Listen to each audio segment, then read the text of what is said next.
So we've managed to find the old Duke of Djuma, who has kind of come back into the southern part over the last couple of days and has been investigating the elephant carcass. And we're actually nowhere near the elephant carcass at the moment. We're down in the Mulawati, which is a massive surprise that Jigga has even managed to get a signal here. And he's a tired boy. He's kind of just sleeping. In fact, when we drove up, he didn't even move. It was only when we kind of turned off and started speaking a little bit that he decided to kind of lift his head. So he's having a bit of a snooze here. It doesn't look like he's really eaten much, and I'm not surprised given that the elephant carcass has really got nothing on it for him anymore. He's a couple days late, I'm afraid. If he had come here maybe 4 or 5 days ago, he might have got himself a really good meal out of that carcass and might have helped him a little bit. But he's still looking okay, though. I mean, he's obviously a little bit thinner than what he should be, and that's typical of an older leopard, and I'm sure he'll come back from it and still be able to kind of survive for the next couple months and years, hopefully. And it's interesting how his kind of movement is so small these days. He used to be a male that used to roam massive areas. We used to see him going from Nkoro to Simambili to Arathusa, Elephant Plains, and all the way through Djuma into Buffelshoek and even Manyeleti. Now, with Tingana, you see he kind of goes from Chitwa to Little Gowrie to Chitwa to Little Gowrie to Chitwa, and kind of little bits into Djuma every now and then. So his range of movement has been severely reduced, and that's probably because one is he's probably not feeling great and has had a tough time of it trying to recuperate, and two, a situation where he's unfortunately got a lot of pressure from other males, and that's probably meant that he can't move nearly as much as he used to. He's got Hukamuri on his west, Gajima in the north, he's got Quarantine also in the northeast, he's got Kanyuma to the south. There's a couple of these new males that are around, and that means that he's really kind of restricted in where he can go, and so he's being much like Mvula and is almost living this kind of retirement lifestyle where he knows that Chitwa Dam is a good place for him to find food and to hunt. There's a couple of the young males that he can sometimes rob of their carcasses from time to time, and that means, you know, he can at least survive and get himself a little stronger. But definitely getting into the sort of twilight of his career, unfortunately. It's always sad when you see an animal getting to this point, but they have to get there at some point. It's like all of us. We all have to get older, and it's just kind of the way it goes with the leopards and with animals itself. And yes, I know, Rebecca, it's not depressing at all, but it's the fact of life. And right, now, I'm going to sit here with Tingana for a while and see what he gets up to and see whether or not he moves. And while we do that, let's go across to Brent. And it sounds like Brenty might have a younger individual to show you. I am watching Sleepy Tea, but not a cup of Sleepy Tea. It's our spotted cat, Tingana, that is still very snoozy. And there's a car that's come in and he didn't even lift his head to have a look at them. So he's taking it very easy this morning.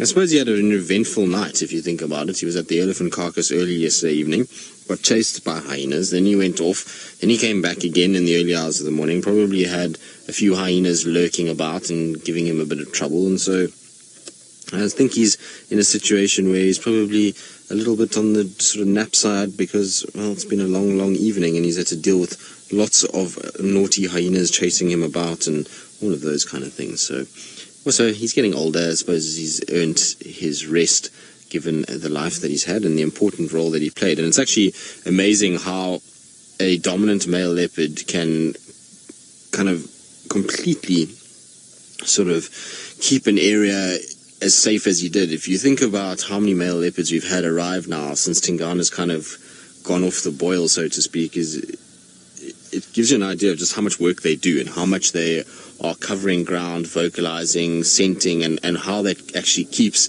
the area safe for females. You know, you always underestimate that males just plod along and they do their thing and they vocalize here and there and they scent mark, and that's, you would think that doesn't really actually do very much. But when you think about it and you see what's happened over the course of the last little bit and you see how things have changed in the last little kind of while, and you realize just how much work Tingana was doing and how much his movement and his vocalizing and his scent marking and the kind of incessant ways that he did it actually protected this area and made it a safe area for all of the females that are around.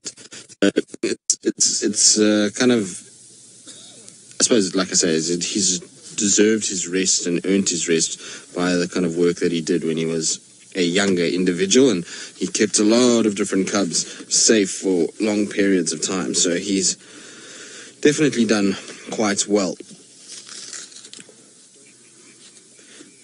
It's a shame. He's not the same Tingana that we knew this time last year, that's for sure. He's a very different sort of cat in terms of his look, his condition, even his demeanor.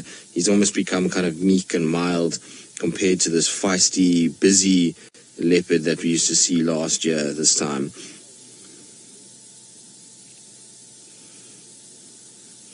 But I don't think he's going to move too much today. He's got perfect weather just to sit and relax. It's kind of overcast.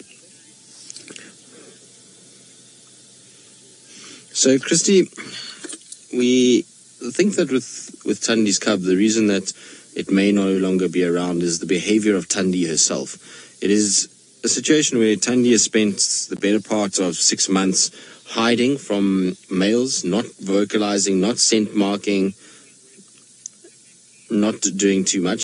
Well, as we were talking about just now, we were saying that in all likelihood, Tandi's behavior is what's kind of led us to believe that that little one is no longer around. She went from 6 months of basically hiding and not making her presence known and keeping that little one as hidden as possible to a situation where she was brazen about what she was doing. She was walking, she was scent marking every single bush that she could come across. And she was way out of the areas that she normally walks. I have never seen Tandi on Shabamu before.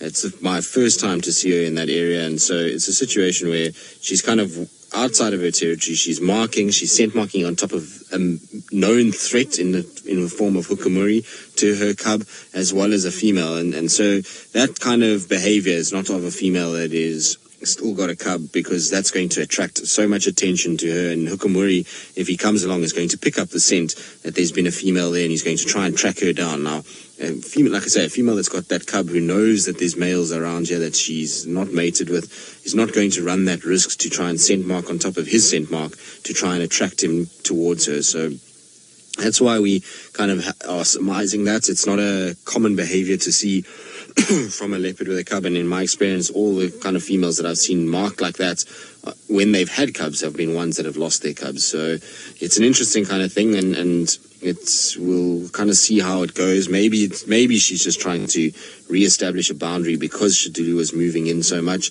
but I don't think so. I mean, we haven't seen evidence of Shadulu pushing Tandi in any way. We haven't seen Shadulu crossing the Mulawati system, which is where Tandi's been hanging around, and that means that she's actually had it very easy from pressure of females. It's more male pressure than anything.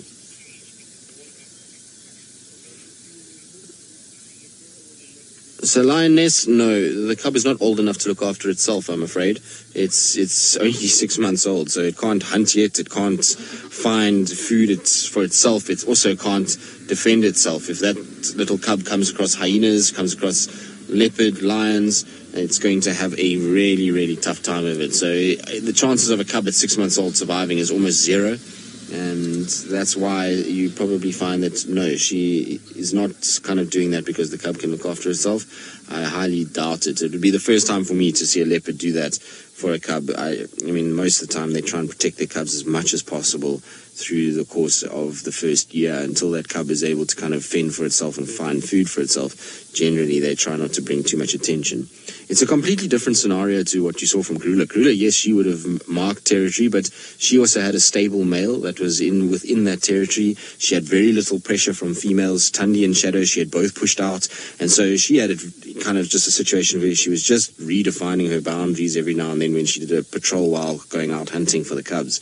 And Tingana was doing the rest. This time with Tandi, she doesn't have that opportunity. She doesn't have a male that's dominant in this area that's looking after her section. She's having to try and come up with ways herself. And the chances of that cub surviving was almost zero, given the amount of males that are around. She just, everywhere she goes, she's going to bump into males that she hasn't mated with, and that means she's going to have a really tough time of it. If you think about quarantine, Djuma, Hukumuri, the 2 new males that have been seen this week, that's already 5 different male leopards that are not ones she mated with, and that means that she's got almost no chance in terms of keeping it alive.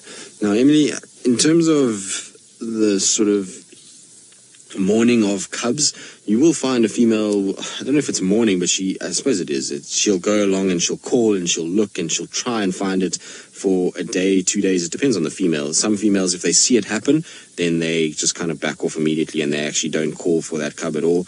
They'll just carry on with business as usual and kind of move along because they've seen that cub being taken and they know that it's the sort of finality of that.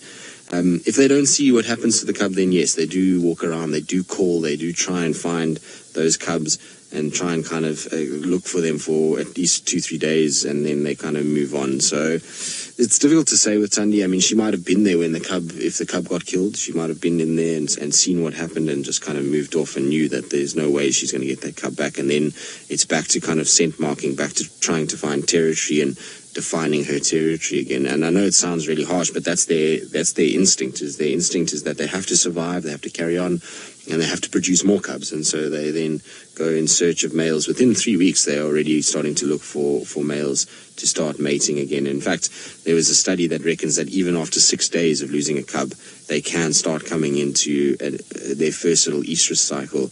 Not that it's very successful in those first few days, but they can actually come into it in order just to try and defend themselves from encroaching males. So it's an interesting thing. I mean, whether or not it's kind of a situation where she is going to get up and that little one is dead, we don't know 100% sure, and we're just going on the behavior of Thandi and what we think, but we might be wrong. We might have a situation where hopefully we're wrong and that little one comes out, but I highly doubt it.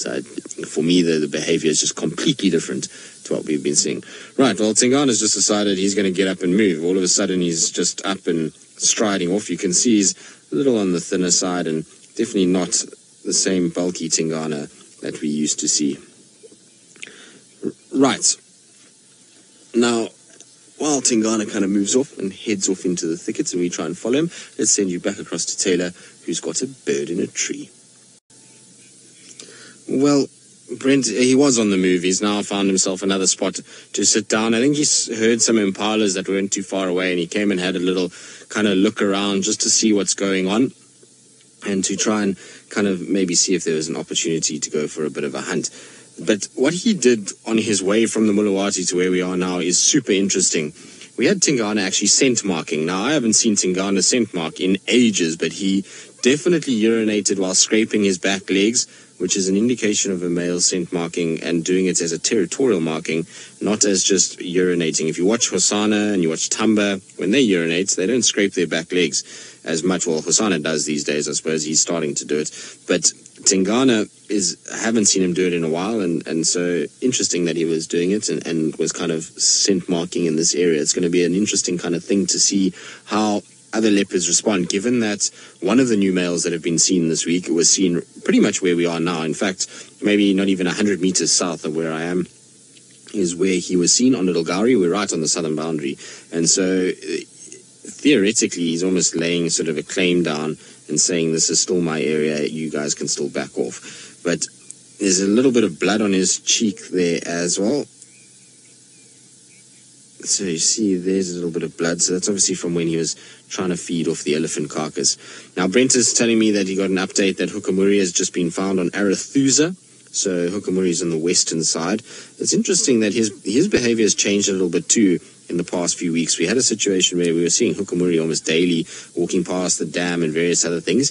He's bumped into Hosana, and Hosana has been more on Djuma than Hukamuri has over that period, which is, to me, very interesting. I don't think Hosana chased him, and don't get me wrong, Hukamuri definitely was the aggressor in that sighting, but I wonder if Hukamuri in his head is just thinking, oh, hang on, there might be other leopards on this sort of side, and I need to be a little bit more careful. But he hasn't spent any time, really, on the Djuma side of things, and I know he's had a kill on Arathusa, Elephant Plains side that was robbed from him, but that was 2 days ago. So I would have thought with the commotion between Shadulu and whichever female it was, we think Thandi, you would have thought maybe he would have come that way and come to have seen and investigated what's going on. So I'm very surprised that he hasn't been back onto Djuma since that kind of altercation with Hosana, but maybe he's had food and he's come across Shadulu, or he's come across other sort of leopards, and he's being kept busy that side. Time will tell. But just interesting how Hosanna didn't really seem to worry too much about it. He got out of there, but he's been seen back on Djuma 3-4 times since then, as opposed to Hukumuri, who hasn't come back onto the side at all, which is quite interesting. But I think Tingana is going to go through phases like this. I think he's going to be sleepy, and then he's going to get up and maybe start walking, and then sleepy and walking, sleepy, walking. I suppose it's the life of an older male. So Raccoon Mom, Tingana's adult surviving cubs would be Hosanna for sure. Obviously Shongile we don't know. We don't know about Shadow's cub, where Shadow or her cub is, so difficult to say with those two. I'm just trying to think. Inkanye Vatumi's no longer with us, but that could have been quarantines as well. But he hasn't mated for Kuchava's cub that we haven't seen yet. She will be his. Well, Tandi's cub, we obviously don't think she's alive anymore, but theoretically could be Tandi's cub. Adult surviving ones, I'm just trying to think now who else there would be.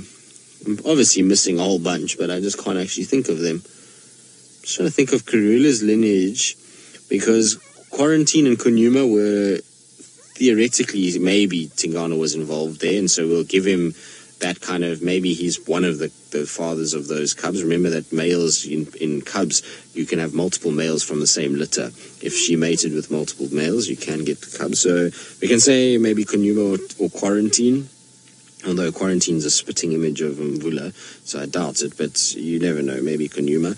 And then you had Shongile and Hosanna, and we don't know what's happened to Shongile. Hosanna is still here. I'm just trying to think. Shadow's lost besides the one that she has now. Tandi Tamba would be also theoretically Tingana's offspring, or what we think is Tingana's offspring. Like I say, Vatumi's dead. Who knows what leopards he sired in Buffalo's Hook, because these males just kind of come out of nowhere, and how many males he might have sired that side. Just trying to think from Salehesh's litters if he ever raised. I don't think he ever got a cub to maturity with Salehesh. Tiani was definitely Anderson's. That's it. So there's not actually that many for Tingana. Inchila would be also his offspring. So when he mated with Insele and got Inchila. Tsakani. I'm not sure about Tsakani. Maybe some of you can help me if Tsakani is Tingana's. That was Kwatile female, and I think he mated with her to get Tsakani, but I'm not 100% sure on that. So she would also be an adult female, but she's down in the Kruger Park area. Sindile would also be Tingana's. We don't know where he is. I'm just trying to think who else there could be. That's about it, actually. I can't think of any others. I'm probably forgetting lots, but you know how it goes sometimes. You kind of start to only remember the ones that you've seen recently, bar the ones that kind of have left the area or were born a while ago. But in terms of the young females, there's no young females that I can think of besides Inchila and Shongile and not Barbara. Those are all kind of his offspring, but none of them are actually still in the area, or Sakani as well. So it's very difficult to know exactly which ones he sired that are still in this section. Whereas the thing about Tingana is that, unfortunately for him, is that half his life was spent quite far west, and a lot of the cubs that he sired there just didn't make it due to Anderson coming in. And then he kind of came to the east, and he fathered a lot of cubs here. Well, not a lot, but I mean, he got the females that we had here pregnant. And then since then, there's obviously been this kind of changeover, and Karula's kind of disappeared, and it's meant that, you know, he's had fewer females to mate with. And the ones that he has mated with now, obviously, have got through a situation where they've got to try and now defend their cubs against intruding males. So it's not been an easy period. And remember that a female has cubs, and if Karula hadn't disappeared, in all likelihood, she would have been out of kind of commission, if you want to call it that, for close to 2 years, which in a male leopard's life is a long period, as you've seen with Tingana. A year ago, you would never think that we'd be sitting here at this time talking about his frail condition that he's been through over the course of the last few months. So, you know, 2 years is a long time, and unfortunately that's what happens when they raise cubs successfully. There's fewer cubs than you would actually think. It's actually funny enough, on thinking about males and cubs and all of these kind of things, it's quite sad to see. I saw some photos yesterday of the Majingalan coalition, or what's left of the Majingalan coalition, and it was quite sad to see how much they've aged and how frail they're looking as well. So a lot of our legends in terms of big males, unfortunately, are slowly disappearing in both lion and leopard world. Anyway, new ones will come and new life will be put through and new legends will be born. And so while we're thinking about all of these things, let's send you across to Taylor McCurdy, who I'm sure will brighten up the day with something maybe a little bit more lighthearted. In the block. Now, sorry, I was just on the radio, just trying to get somebody into where we are, because it's quite difficult to get to where we are. It's not exactly easily seen from the road, so I'm hoping that they'll be able to spot us and find us. But Tingana is having a really kind of chill day. It's just starting to rain now. I don't know where the rain has come from, because we can see blue sky behind us, but there's a few spots of rain that are coming down, and I suppose perfect bed weather for him to just have a really easy day, relaxing and not moving around too much. So I don't think we're going to get too much more from Tingana. I think it's going to be a situation where he's going to spend the majority of his day trying to sleep in this kind of section and to try and kind of get a bit of rest in before he maybe moves around again this evening. Now, I don't know where these guys have gone. I need to just try and help them on the radio quickly. Yeah, Venom, do you see where that big torchwood is?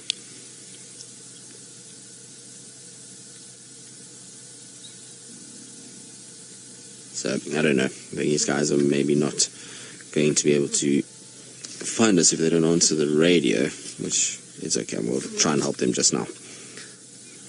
Sharon, the answer to that is we have absolutely no idea who his parents are. We have not been able to figure it out. Have you got a spider on you or a tick? It's a tick. No, look at that. So there's a tick that's busy moving around on Tingana's fur, going towards his ears. But Sharon, we have no idea who his parents are. He arrived here as a skittish young male in 2011, and not sure where or who or how he got here, and I don't think anyone's ever figured out who exactly his parents are. But that's what happens with males. It's often you disperse from areas where you don't know. It's like Hukumuri, we don't really know who his parents are. He's dispersed a long way.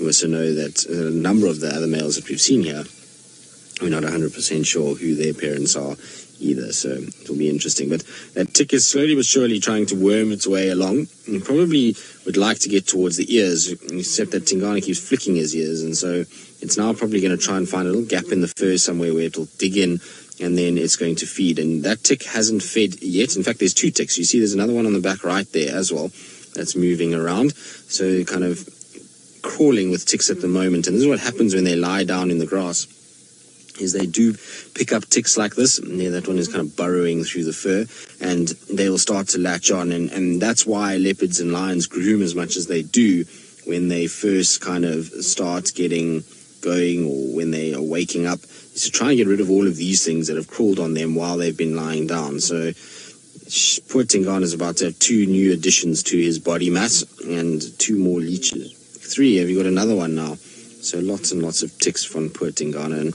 all the leopards do get this, and in fact all leopards. I mean, we've seen even the Nkahuma pride was covered in ticks the other day, and so it does happen, especially after a bit of rain. We start to see a lot of ticks around. So poor Tingana is going to be itchy around the back of his head.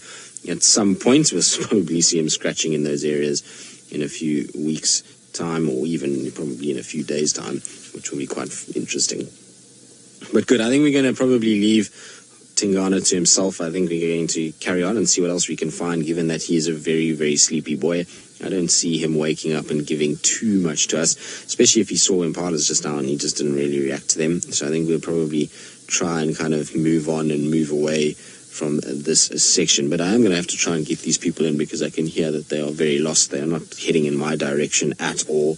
They are completely heading in the wrong direction, so that's not going to be ideal.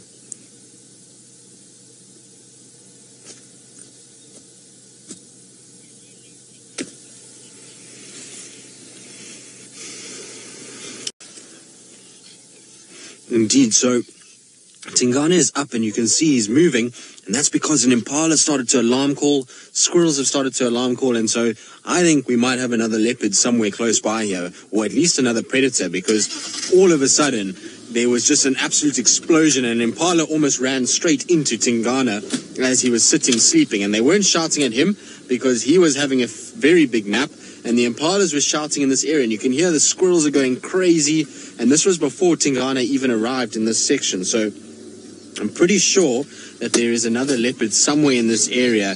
Whether it's right here, I'm not quite sure. Poor Franklin just got an absolute fright as Tingana kind of went through there. Now I'm going to try and just get round towards where Tingana's going, but it sounds like from all the sort of alarm calls, that there must be somebody else disturbing what's going on.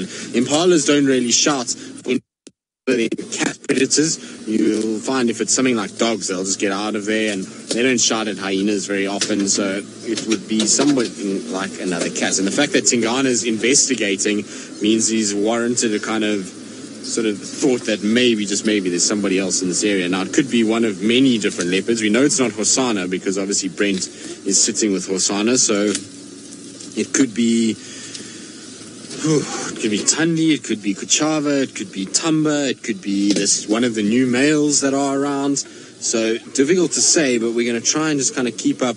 You can see Tingana is watching. Everywhere he goes, he's kind of watching what's happening and checking out just to make sure that he can pick up what's going on in this area. So it's interesting watching his behavior and watching him, the way that he moves. He's kind of circumspect about his kind of movements. As he goes, he'll look and he'll check, and then he'll walk again, and then he'll look and he'll check, and then he'll walk again. And so he's kind of always on alert. And look at his tail. You see how his tail is twitching? It's almost like he knows there's something else is around and that he's spotted. So that little tail is indicative of Tingana kind of seeing something and focusing on something. Their tail doesn't twitch like that unless they've seen something.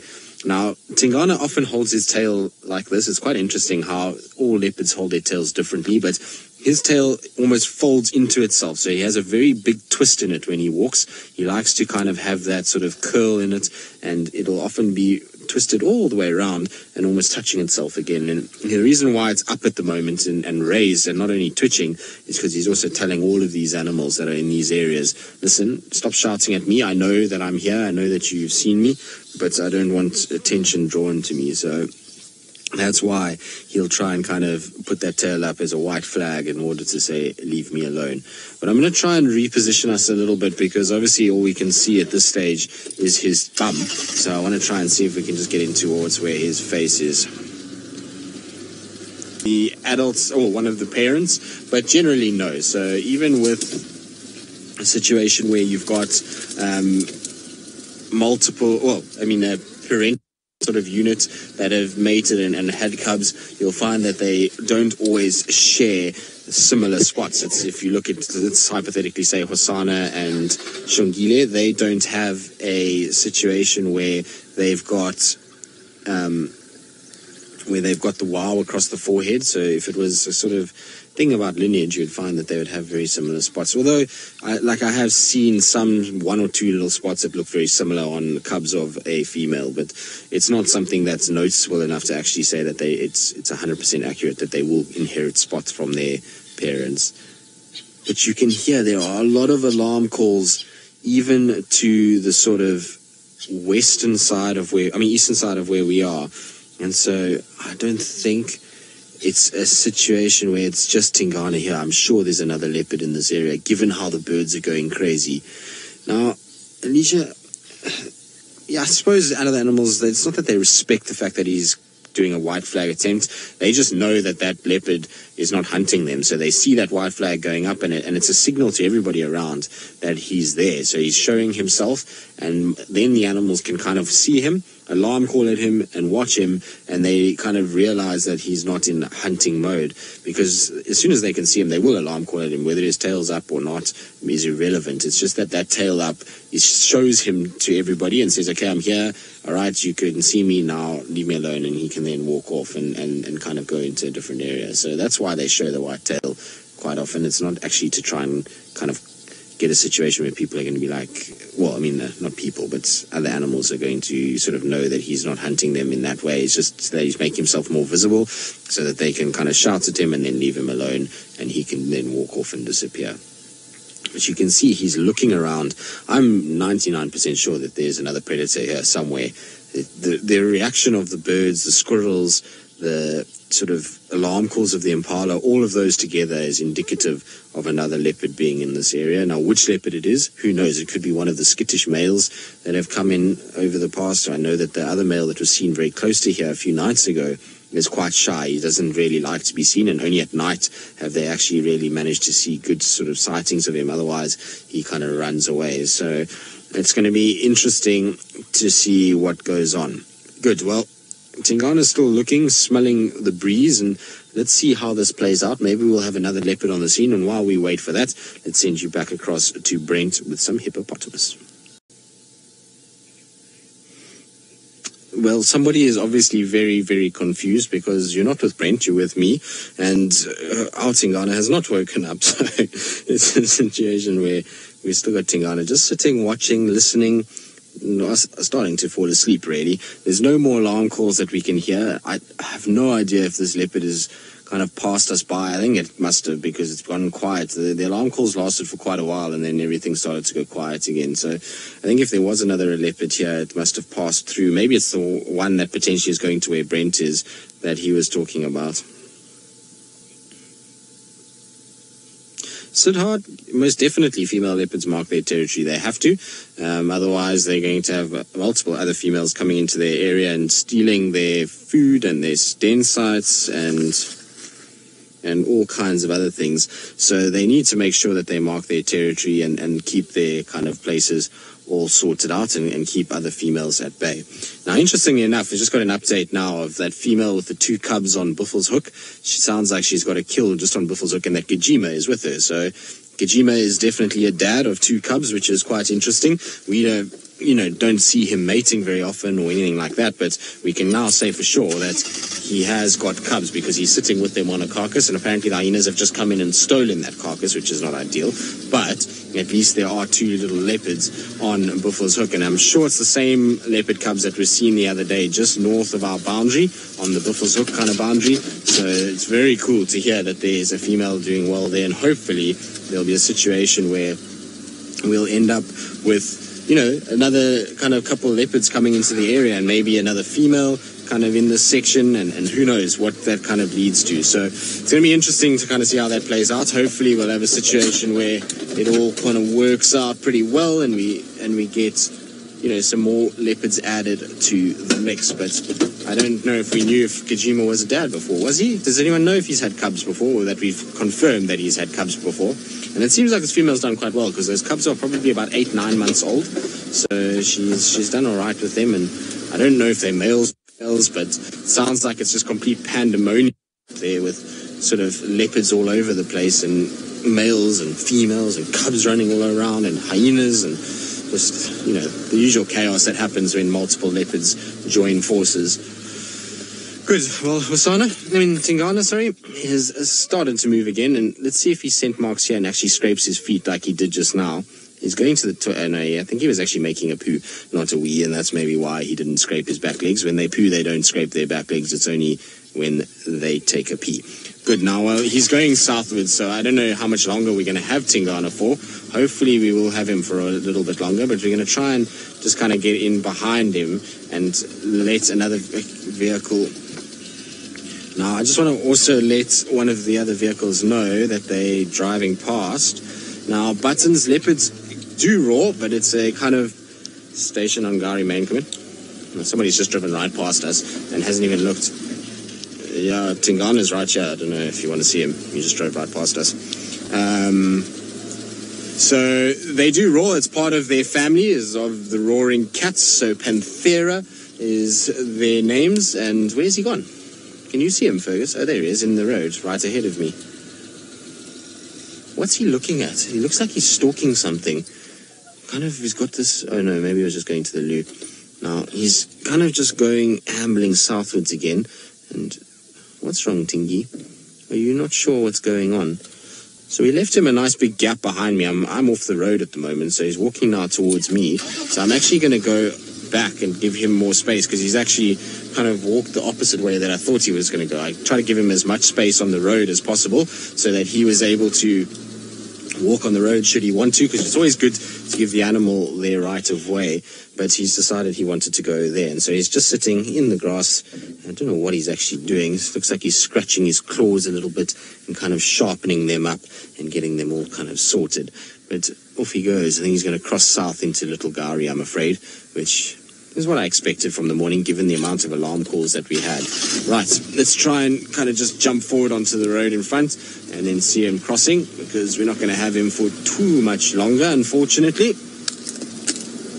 Been a nice morning with Tingana, though. Normally our last-minute leopard, and a leopard that we haven't been getting to spend much time with. So always nice when he's around and that we actually get to spend a little bit of time with him. So he should pop out right in front of me here. Come on, Jigga. There we go. So there he is. He's just coming out, and you can see he's very aware. He's kind of stopping, he's looking and checking things out. Now, he may have lost a lot of condition, but he still must have one of the biggest dewlaps out of any of the leopards we know. You look at the size of that neck in comparison to any of the other leopards, we'll have a situation where, you know, they all look quite small in comparison. Now, Rebecca, can you repeat the name again for me? JSZ, is that what you said? I think so. I didn't hear it very well. Oh, JME. There. JME. What is the biggest dewlap I've ever seen, and who is it that has the biggest dewlap? I think Tingana's got a really nice big dewlap. But it's not, I don't know if it's the biggest. I once saw a male in the Kruger Park, which I don't know at all, but he had a monstrous dewlap. He almost looked like a cow. You know, those cows sometimes get those big dewlaps, and eland as well. So he looked a bit like that. So he had this monstrous kind of dewlap that came down. And then there was Mbavala, had quite a big one. And Tingana's got a rather large one too. So those are probably the biggest dewlaps that I've seen on male leopards. He definitely does have one of the bigger ones. It's funny how some of the really big male leopards, while they do have big dewlaps, it kind of doesn't look as big, maybe because of their size, whereas with him or with other leopards that are maybe a little smaller, that you'll find that the dewlap is a bit more pronounced. But it looks like he might be heading into that drainage back into Djuma. Let's just see where he goes. He's definitely listening and looking. Wouldn't it be amazing if Tundi popped out here with the little one? That would be amazing. Now he's going back into Djuma, which is quite strange. I thought he would have... Oh no, he's going to... Is he scent marking? Yep, there we go. Scent mark, look at that. So if you thought Tingana was done and dusted, he's still marking territory and he's still scenting. So he's scraping back legs and urinating, which is an indication that he is marking his territory, and he's still doing it. So there we go, off he goes down the road.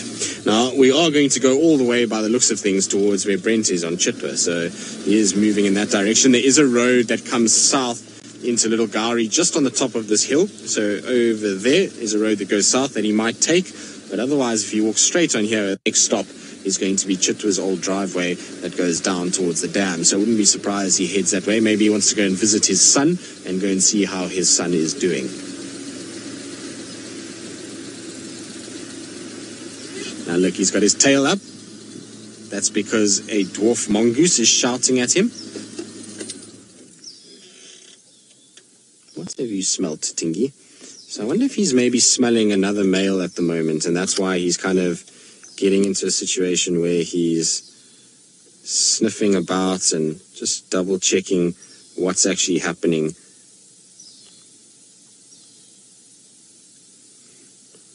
Nope, onward he goes. He's decided he's smelt there. He didn't phlegm and grimace, so I'm not sure if that's maybe why he's kind of not too perturbed, is that it's something that he's smelt before or he's picked up.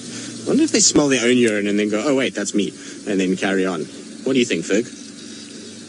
Do you ever look in the mirror and go, oh wait, that's me? Less and less these days. Less and less these days. You don't recognize yourself. Fergus is getting older. He says he's not recognizing himself when he looks in the mirror. You're more and more handsome, you say? Yes, Fergus, well, I'm sure many would agree. Don't recognize how handsome you are in your old age. I'm sorry to hear that, Fergus. It's one of those things, but unfortunately, there has to be some handsome devils in this world, and well, you've been given that responsibility, so you'll have to wear your crown with pride. Anyway, but Tingana's slowly going up the hill. Shame, it looks like, you know when a runner's run a marathon and it's that last hill as kind of getting home, that's what it looks like. He's like, oh, I've got to just make it up this hill and then everything's going to be okay. And from here, it's a general sort of gentle climb a little bit towards Chitwa, but he's going to go south. I'm almost sure of it.